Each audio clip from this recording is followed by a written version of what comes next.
नमस्कार, हिंदी जी के टुडे में आपका स्वागत है। आज हम हिंदी की क्लास में बात करेंगे भाषा और व्याकरण की, कि भाषा और व्याकरण का आपस में क्या संबंध है, यह भाषा क्यों महत्वपूर्ण है। आप सोच रहे होंगे कि भाषा कोई ऐसा विषय नहीं है जिससे प्रश्न पूछे जाएं, तो ऐसा कुछ नहीं है, क्योंकि जब हम व्याकरण की बात करते हैं और हिंदी की बात करते हैं तो उसके जितने भी टॉपिक हैं वो सब अपने आप में महत्वपूर्ण हैं। इसीलिए आज हमने जो विषय लिया है वो लिया है भाषा और व्याकरण। पहले बात करेंगे कि भाषा क्या है, भाषा शब्द कहाँ से उत्पन्न हुआ है और किन कारणों से भाषा कहलाए। तो भाषा क्या है, यानी भाषा भाष धातु से उत्पन्न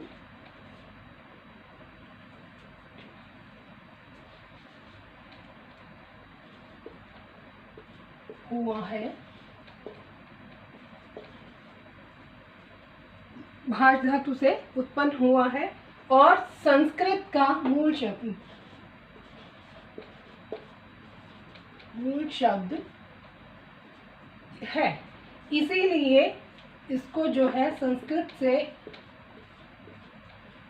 उत्पन्न माना गया। अर्थात भाष धातु संस्कृत से उत्पन्न हुआ है और इसलिए इसका जो कहलाया है शाब्दिक रूप वो भाषा कहलाया है।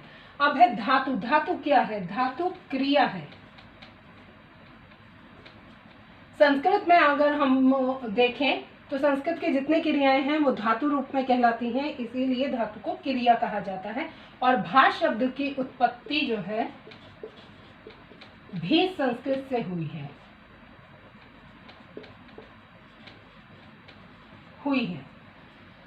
यानी प्रश्न निकलता है कि भाष शब्द की उत्पत्ति किससे हुई है, तो भाष शब्द की उत्पत्ति जो है आपके संस्कृत से हुई है। और मूल शब्द यानी मूल भाषा जो है, मूल भाषा क्या है आपकी? संस्कृत।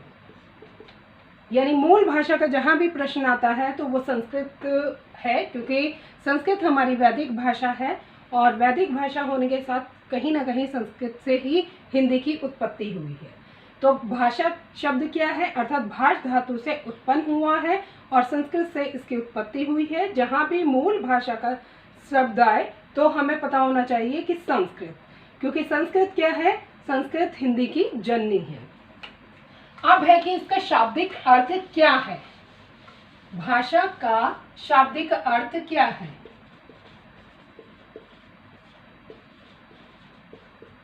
तो शाब्दिक अर्थ है भाषा का विचार प्रकट करना, यानी अपने विचार प्रकट करना। अब विचार किस रूप में प्रकट होंगे, क्यों, या विचार कहाँ उत्पन्न होते हैं, ये विषय जो है भाषा में महत्वपूर्ण है। शाब्दिक अर्थ हुआ विचार प्रकट करना। अब विचार कैसे? मन से, मन के भाव उत्पन्न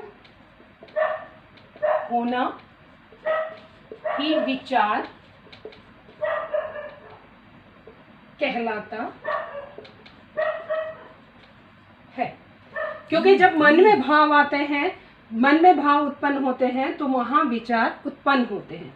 अगर मन नहीं है, मन में भाव नहीं है, तो विचार भी प्रकट नहीं हो सकते, क्योंकि जितने भी हमारे भाव आते हैं किसी भी चीज को देखकर वो सर्वप्रथम मन में आते हैं।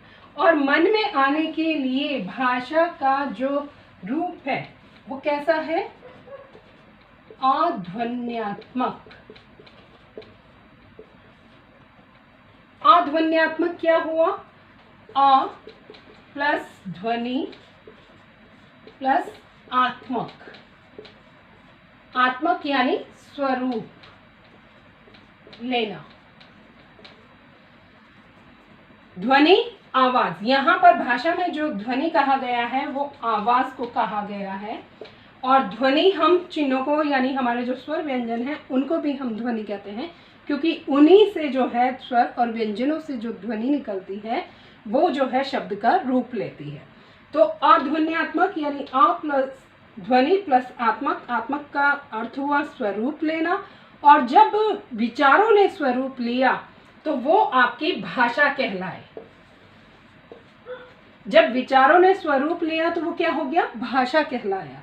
अगर विचार स्वरूप नहीं लेते तो भाषा की उत्पत्ति नहीं होती। अर्थात कहने का तात्पर्य है कि जब मन में पहले क्या हुआ, मन में विचार आए,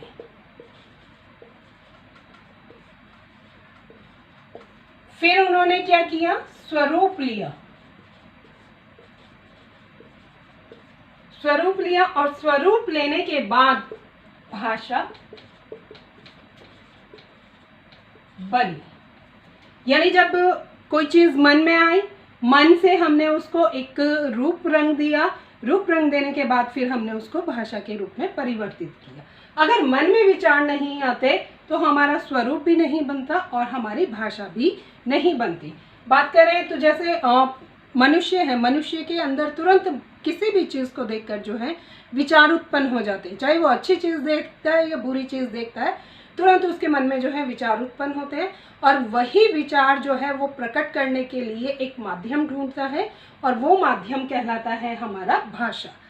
पशुओं में ये चीज़ नहीं है। पशु किसी भी चीज़ को देखते हैं तो उनके अंदर किसी भी तरह का भाव उत्पन्न नहीं होता, विचार उत्पन्न नहीं होते, और जब विचार उत्पन्न नहीं होते तो वो ना तो कोई स्वरूप लेते हैं और ना उनकी कोई भाषा बनती है। इसलिए ये जो स्वरूप दिया गया है, ये जो दैवीय शक्ति दी गई है, वो अगर हम कहें तो मनुष्य को दी गई है, जिसका रूप लेती है भाषा। तो भाषा कहाँ से हुई, मन में विचार आना, मन से स्वरूप लेना, स्वरूप लेने के बाद जो है उसको भाषा में निर्मित करना। अब अगर भाषा नहीं होती तो मनुष्य कैसा होता या मनुष्य का व्यवहार कैसा होता। देखिए, अगर मैं बात करूं, आप हैं, मैं हूं, या कोई भी है, हम आपस में जब मिलते हैं तो हमारे अंदर एक उत्साह होता है और वो उत्साह हमारा क्या होता है, हमारे मन के भाव कि हम इस व्यक्ति से मिलेंगे, वो व्यक्ति कैसा होगा, उसके आव भाव कैसे होंगे, पता नहीं उसका रहन सहन कैसा होगा, उसकी बोली कैसी होगी, क्या वो हमें स्वीकार करेगा या नहीं करेगा। लेकिन जब हम उसके साथ विचार प्रकट करते हैं, यानी अपनी भाषा, अपने मन के भावों को उसके सामने रखते हैं, तो हमारी वो सब संभावनाएं जो हमारे मन में उत्पन्न थी, जो हमारे मन में उद्गार थे, वो कहीं ना कहीं दूर हो जाते हैं। जब हम पहली बार किसी से मिलते हैं तो हम सोचते हैं कि कैसे हम एक दूसरे से परिचय लें। परिचय लेने के लिए हमें किस माध्यम की आवश्यकता होती है, भाषा की। और भाषा के माध्यम से ही हम क्या करते हैं, अपने शब्दों को, अपने विचारों को, अपने उस स्वरूप को दूसरे तक पहुंचाते हैं। यानी भाषा का अर्थ क्या हुआ, विचार प्रकट करना, और किस रूप में, ध्वन्यात्मक, अध्वन्यात्मक, अर्थात वह मन के भाव। सरल भाषा में इसकी परिभाषा, वह मन के भाव या विचार जिनमें आवाज नहीं होती। वह मन के भाव या विचार जिनमें आवाज नहीं होती भाषा कहलाते हैं।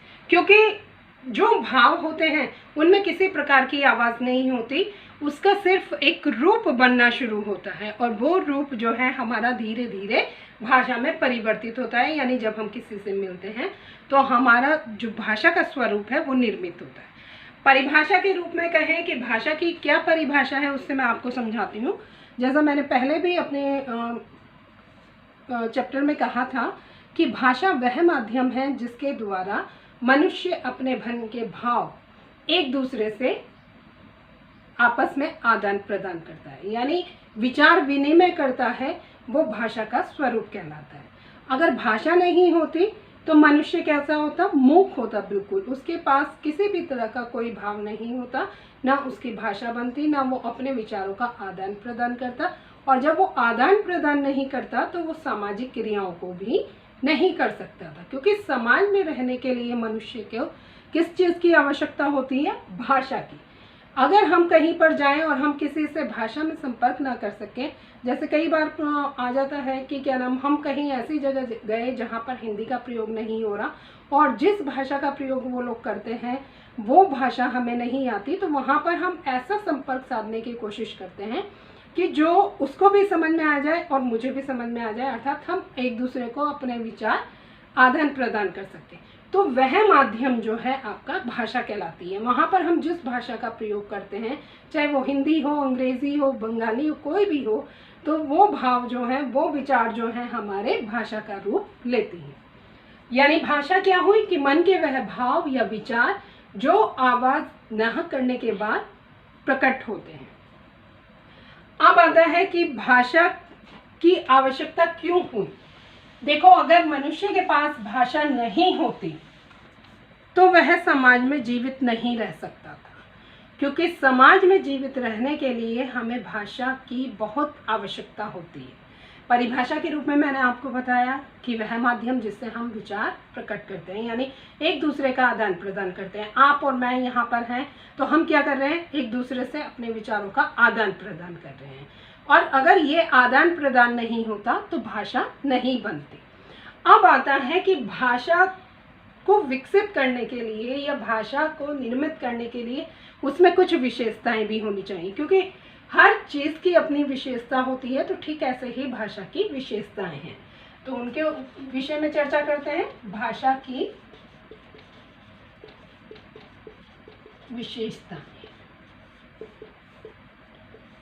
विशेषताएं क्या होती है? क्वालिटी। जैसे मनुष्य की क्वालिटी होती है कि वो किस नेचर का है, क्या उसकी प्रवृत्ति है, कैसा उसका आचरण है, कैसा उसका व्यवहार है। ठीक ऐसे ही भाषा की भी विशेषताएं हैं जो भाषा को एक अपना रूप और आकार देती हैं। तो सबसे पहले हम भाषा की जो बात करेंगे विशेषताओं की, वो है नंबर 1, भाषा जो है पैतृक संपत्ति नहीं है। देखिए, भाषा का पहला पॉइंट है हमारा, भाषा पैतृक संपत्ति नहीं है। यानी जैसे हम कहते हैं कि भाषा जो है जन्मजात है, मनुष्य जन्म लेता है और भाषा यानी उसके बोल शुरू हो जाते हैं, तो वो बात ठीक है कि भाषा मनुष्य की जन्मजात भाषा है, क्योंकि जैसे ही बालक जन्म लेता है तो उसकी जो है एक भाषा निर्मित हो जाती है। लेकिन उसे हम पैतृक संपत्ति नहीं मान सकते। जैसे होता है कि पिता की जो संपत्ति होती है वो उत्तराधिकारी यानी उसके पुत्र को दी जाती है, लेकिन भाषा जो है वो पैतृक रूप में नहीं होती। क्योंकि भाषा को पैतृक इसलिए नहीं कहा जा सकता कि मानो मैंने अपनी संतान को कोई भी भाषा बोलने सिखाई, उसने उसको ग्रहण तो कर लिया, लेकिन उसको आगे समाज में अपने जीवन का निर्वाह करने के लिए उस भाषा में बहुत सारी प्रक्रियाएं करनी पड़ेंगी, यानी उनमें परिवर्तन करने पड़ेंगे, समाज के अनुरूप उनको चलना पड़ेगा। तो इसलिए यहाँ पर कहा है कि भाषा पैतृक संपत्ति नहीं है। पहली बात कि उसको हम पैतृक मानकर नहीं बैठ सकते कि जैसे मनुष्य के ये सोचता है कि मेरे पिता का मकान है तो वो मेरा है, लेकिन ऐसा नहीं है कि भाषा अगर माँ की बोली और प्रथम भाषा के रूप में हमें मिली है तो वो पैतृक हो गई। सबसे पहला पॉइंट। दूसरा है आपका भाषा अर्जित संपत्ति है। देखिए, यहाँ पर पैतृक कहा है और यहाँ पर अर्जित का है। अर्जित की बात कहें तो अर्जन करना, अर्जन करना यानी किसी चीज को लेना, उसको सीखना, उसको ग्रहण करना। अगर हम किसी चीज का अर्जन नहीं करते तो वह विकसित नहीं होती। अब भाषा क्या हुई? दूसरा हमारा पॉइंट क्या हुआ? भाषा अर्जित संपत्ति है। यानी हम क्या करते हैं? भाषा को अर्जित करते हैं, निरंतर हम सीखते हैं, अपने अनुसार उस भाषा को निर्मित करते हैं। जिस समाज में हम रहते हैं वहाँ के शब्दों को हम उठाते हैं, अपने अनुरूप हम भाषा का अर्जन करते हैं, इसलिए उसको भाषा को अर्जित संपत्ति कहा है, पैतृक संपत्ति नहीं कहा। क्यों? क्योंकि पैतृक में क्या होता, अगर पैतृक माँ के द्वारा जो शब्द दिए गए या माँ के द्वारा जो भाषा दी गई अगर वो ही रहती तो शायद मनुष्य जो है समाज में जीवित नहीं रह पाता, क्योंकि उसको अपने अनुरूप करने के लिए, हर चीज़ को सीखने के लिए जो है उसे अर्जन करना बहुत ज़रूरी है। ठीक इसीलिए जो है भाषा को भी अर्जन करना बहुत ज़रूरी है। अगर हम भाषा को अर्जन नहीं करेंगे तो हम जो है समाज में अपने को नहीं विकसित कर पाएंगे। तीसरा है भाषा सामाजिक परिक्रिया है। यहाँ मैंने बताया पैतृक नहीं है, यहाँ पर मैंने बताया अर्जित है, क्योंकि जब हम समाज में रहते हैं तो समाज में रहने के लिए हमें जो है अर्जन करना पड़ता है। फॉर एग्जाम्पल कि अगर हमें भूख लगी है तो हमें खाने की आवश्यकता होती है, और खाने की आवश्यकता के लिए हम क्या करते हैं, उस खाने का अर्जन करते हैं, यानी उसको ढूंढते हैं, उसको अपने अनुरूप बनाते हैं और तब हम उस भोजन को ग्रहण करते हैं। तो इसीलिए भाषा को भी हमें अर्जन करना होता है, अर्थात अपने अनुरूप बनाना होता है, तभी हम उस भाषा को समाज में उतारते हैं। तीसरा पॉइंट आया है कि भाषा सामाजिक प्रक्रिया है। सामाजिक, इसी का ही रूप सामाजिक इसलिए कहा है क्योंकि मनुष्य एक सामाजिक प्राणी है। अगर मनुष्य का जन्म समाज में हुआ है तो उसको अपने अनुसार चलना पड़ेगा। मनुष्य अगर समाज के अनुसार नहीं चलेगा तो वो कहीं ना कहीं पीछे रह जाएगा। इसीलिए सामाजिक प्रक्रिया कहा है कि भाषा क्या है, सामाजिक प्रक्रिया है, यानी मनुष्य जब समाज में उठता बैठता है, एक दूसरे से अपने विचारों का आदान प्रदान करता है, तो वहाँ पर उसको सामाजिक रूप से ही अपने विचारों का आदान प्रदान करना पड़ता है। ये नहीं है कि वो अगर किसी ग्रामीण क्षेत्र में गया तो वहाँ पर वो बहुत हाई फाई भाषा का प्रयोग करे, उसको उसी परिवेश, उसी समाज के अनुसार अपनी भाषा का प्रयोग करना पड़ता है। अगर वो ऐसा नहीं करेगा तो समाज जो है उसको स्वीकार नहीं करेगा। फिर है भाषा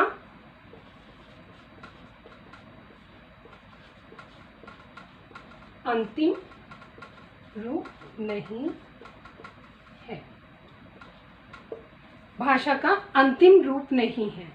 अंतिम रूप क्यों कहा कि भाषा का अंतिम रूप नहीं है? क्योंकि देखिए, जैसे ही बालक जन्म लेता है वो समाज में जुड़ जाता है, यानी वो समाज से विचारों को लेना देना शुरू कर देता है, और जब जुड़ जाता है तो वो उसका अर्जन करता है। अर्जन करके वो क्या करता है, समाज में अपने आप को विकसित करता है, और जब वो समाज में अपने आप को विकसित करता है तो उसका कोई अंतिम रूप नहीं होता। क्योंकि भाषा को अगर हम कहें कि मैंने अपने परिवार से या अपने माता पिता से भाषा सीख ली तो उसका जो है अंतिम रूप हो गया, तो ऐसा नहीं है, क्योंकि भाषा निरंतर चलती रहती है। भाषा हमेशा रहती है, जब तक मनुष्य का जीवन है तब तक उसकी भाषा है, और नित्य नए प्रयोग मनुष्य भाषा में करता रहता है। इसलिए भाषा जो है अंतिम रूप नहीं है। ये यानी भाषा को परिष्कृत करने के लिए, व्याकरणिक रूप देने के लिए, शुद्ध रूप देने के लिए जो है हमें भाषा का अनुकरण करना बहुत जरूरी है। उसके बाद आपका आया भाषा कठिन से सरल की ओर ले जाती है।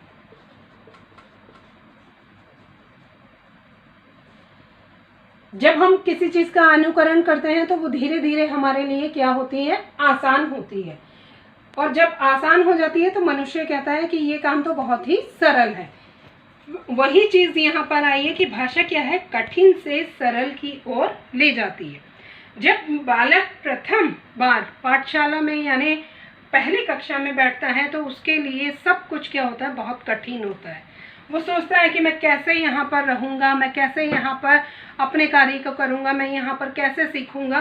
तो वो सब चीज़ें उसके लिए क्या होती हैं, बहुत दुर्लभ होती हैं, बहुत कठिन होती है।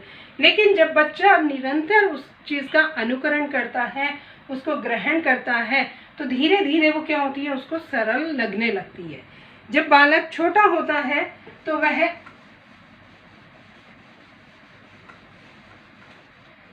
सीधा शब्दों पर नहीं आता,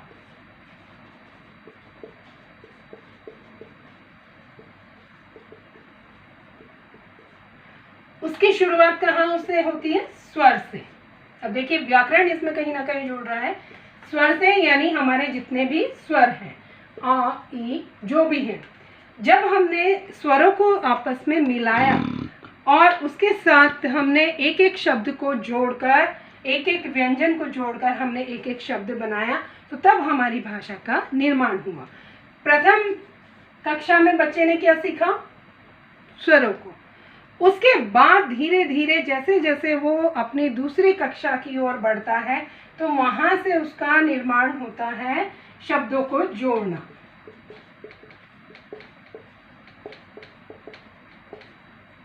जब वो शब्दों को जोड़ता है तो फिर वह जो है धीरे धीरे अपनी भाषा को विकसित करता है, और जब उसको स्वर और व्यंजनों का ज्ञान हो जाता है, शब्द जोड़ना सीख जाता है, तो उसको वो क्या चीज होती है, वो कठिन से सरल लगने लगती है।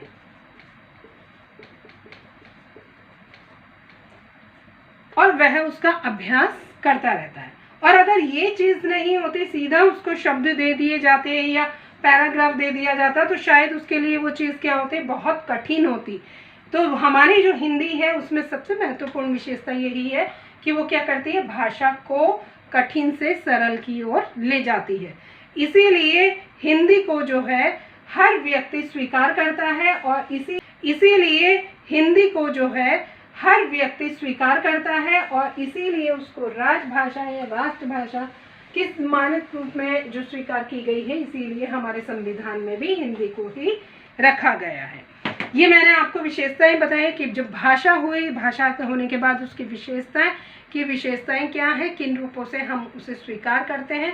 उसके बाद हमारा आता है कि भाषा को सीखने के लिए मनुष्य को एक मनोवैज्ञानिक दृष्टिकोण की आवश्यकता होती है। यानी भाषा हम क्यों सीखते हैं या किस प्रक्रिया से हम भाषा सीखते हैं, वो चीजें हमारे लिए बहुत जरूरी है। और मनोवैज्ञानिक दृष्टि से देखें, भाषा को सीखने के लिए मनोवैज्ञानिक दृष्टिकोण, यानी भाषा को सीखने के लिए क्या है, एक मनोवैज्ञानिक दृष्टिकोण की आवश्यकता होती है। और उस मनोवैज्ञानिक दृष्टिकोण के आधार पर इसकी जो है 3 योग्यताएं हैं। योग्यताएं यानी इसकी 3 विशेषताएं हैं जो क्या करती हैं। सबसे पहला है जिज्ञासा, यानी जिज्ञासा, जानने की इच्छा। हर मनुष्य को जो है किसी न किसी चीज को जानने की इच्छा होती है, तो वो हमारी क्या आती है, जिज्ञासा में।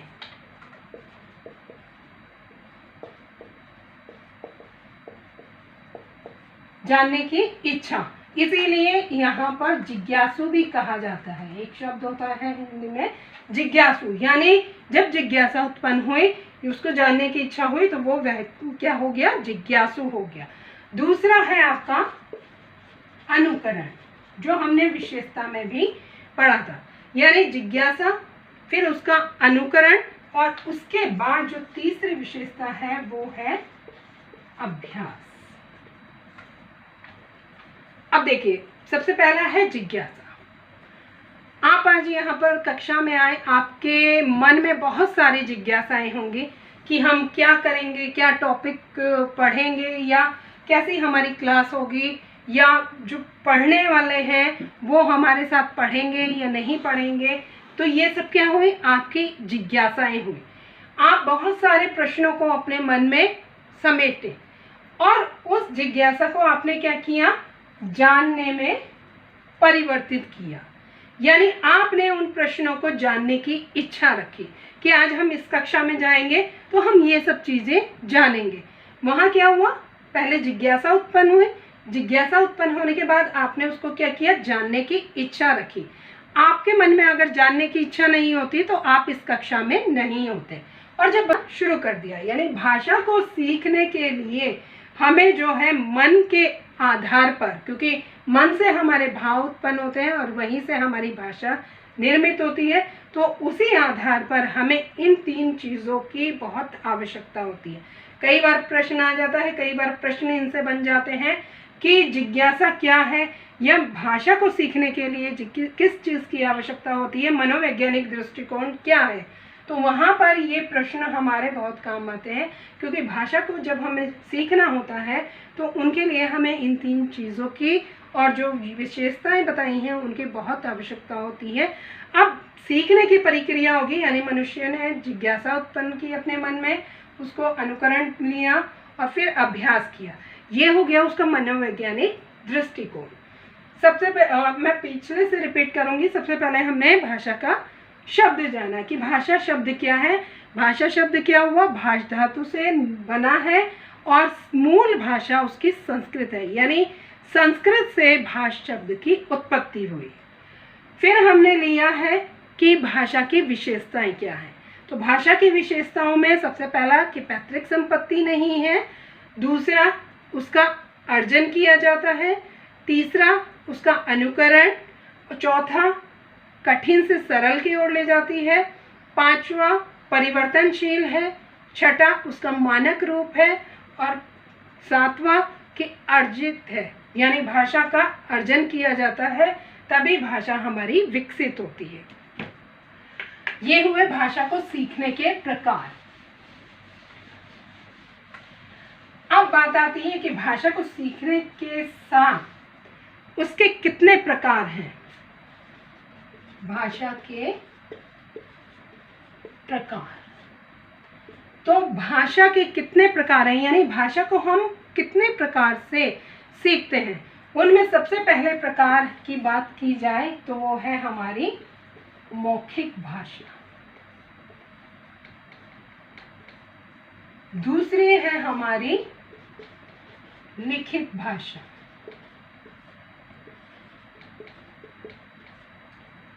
तीसरी है हमारी सांकेतिक भाषा,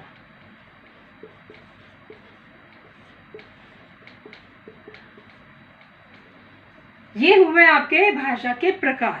मौखिक भाषा, लिखित भाषा, सांकेतिक भाषा। मौखिक भाषा क्या हुई, यानी मौखिक भाषा जिसमें ध्वनि नहीं है, जिसको हम क्या करते हैं, बोलते हैं। यानी भाषा को बोलना, सुनना, पढ़ना और लिखना, अगर ये चार चीजें हमारे को आ गई तो हमने अपनी भाषा को विकसित कर लिया गई। और जो हमारी हिंदी मातृभाषा है उसको हम बहुत अच्छे से समझते हैं, बोलते हैं, लिखते हैं, तो वो कहीं ना कहीं भ्रम है, क्योंकि सिर्फ भाषा को बोलना या जन्मजात उसको ग्रहण करना भाषा को सीखने की प्रक्रिया में नहीं आता, क्योंकि भाषा को शुद्ध रूप देने के लिए उसको व्याकरण से जोड़ना होता है और व्याकरण से जोड़ने के लिए हमें उसके मानक रूप को, उसकी लिपि को, हर चीज को उसकी स्वीकार करना होता है। तो मौखिक भाषा नहीं, यानी बोलकर। जब हमारे मन में भाव आते हैं तो हम क्या करते हैं, ऐसा माध्यम ढूंढते हैं जो सरल हो। तो वहां पर सरल की बात कहें तो सबसे सरल माध्यम होता है हमारा बोलकर, कि हमारे मन में भाव आए और हमने उनको क्या किया, बोलकर दूसरे तक पहुंचा दिया। फिर आता है लिखित भाषा। लिखित भाषा में आपका क्या आया, लिखकर, कि जब हमने अपने भावों को बोला तो उन्हें एक प्रामाणिक रूप देने के लिए हमने अपनी लिखित भाषा का प्रयोग किया। लिखित भाषा यानी जिसमें हम लिखकर अपने विचार प्रकट करते हैं। इसमें हम बोलकर, इसमें हम लिखकर। और तीसरा है आपका संकेत के रूप में, कि सांकेतिक भाषा के रूप में हम किस तरह से अपने विचारों का आदान प्रदान करते हैं।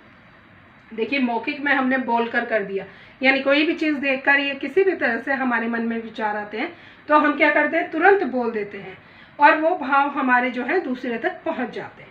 और जब हमें कोई प्रामाणिक रूप देना होता है या हम अपनी बात को बहुत लंबे समय तक जीवित रखना चाहते हैं तो वहाँ पर हम लिखित भाषा का प्रयोग करते हैं, यानी अपनी बात को लिखकर दूसरे तक पहुँचाना, वो हो जाता है हमारा लिखित भाषा में।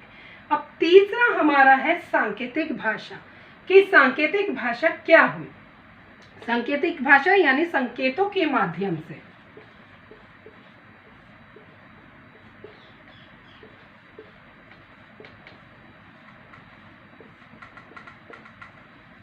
भाव प्रकट करना।